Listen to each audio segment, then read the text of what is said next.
Awal tahun baru 2020, saya divonis kanker payudara stadium 2A. Ini adalah titik kulminasi terendah dalam hidup saya. Saya mengalami perubahan yang signifikan, baik secara fisik, emosional, maupun spiritual.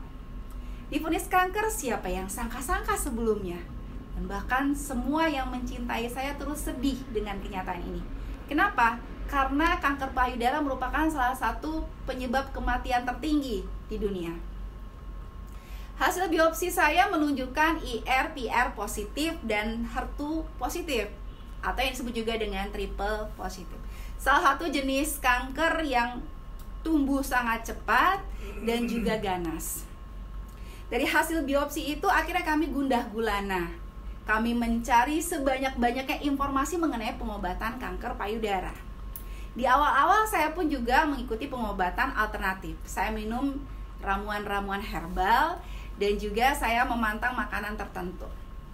Namun pada akhirnya saya membulatkan tekad untuk teteli ke pengobatan medis. Kenapa? Karena pada suatu ketika saya mengakui kepada terapis klinik alternatif bahwa saya pernah melakukan biopsi. Dan ketika saya mengakui itu, mereka merasa kaget dan juga kecewa. Kenapa? Karena menurut pemahaman mereka, dengan dibiopsi, sel kankernya akan semakin ganas, ibarat membangunkan singa yang lagi tidur. Akhirnya mereka give up, nyerah, dan mereka nggak mau lagi saya sebagai pasiennya. Oke, nggak apa-apa, akhirnya saya totally ke medis. Hasil dari apa yang terjadi dari klinik alternatif itu saya ceritakan ke dokter onkologi saya, Dr. Farida Briani Sobri. Beliau membantah hal tersebut. Menurut penelitian, biopsi yang dilakukan secara tepat justru tidak akan memperparah penyakit. Kalau sel kankernya itu jinak, tentu juga ketika dibiopsi akan jinak.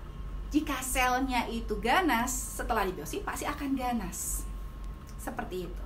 Akhirnya saya melakukan serangkaian pengobatan secara medis, dimulai dari kemoterapi, operasi, dan juga radiasi.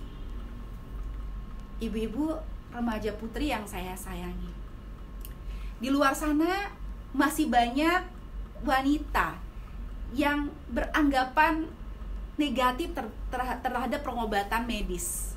Salah satunya adalah mereka takut kehilangan payudara mereka. Ibu-ibu remaja putri yang saya sayangi, perkembangan teknologi sekarang ini itu sudah sangat canggih. Dokter onkologi telah memberikan pilihan kepada kita wanita untuk memilih apa yang kita inginkan. Tidak mesti selalu di mastektomi. Bahkan sudah banyak di antara kami survivor kanker payudara yang masih memiliki payudaranya sendiri. Ada yang bilang kepada saya, kamu kok tabah ya menghadapi cobaan ini? Ada juga yang bilang, saya itu selalu semangat, jarang mengeluh, dan juga selalu tenang menghadapinya. Teman-teman, terima kasih banyak ya atas segala apresiasi, doa, dan perhatian kepada saya. Pada dasarnya sebenarnya saya juga pernah mengeluh. Saya juga sering nangis dan saya juga pernah jatuh. Saya takut apabila teringat bahwasanya kematian semakin dekat. Kenapa? Karena bekas saya masih sangat kurang, teman-teman. Saya dan suami di awal-awal selalu takut karena saat-saat berpisah semakin dekat. Namun lambat laun kami semakin didekatkan oleh Allah. Allah semakin mendekatkan kami kepadanya. Kami memperbaiki lagi sholat kami kembali ngaji lagi, dan kami diberikan teman-teman yang tulus membimbing kami ke jalan yang benar.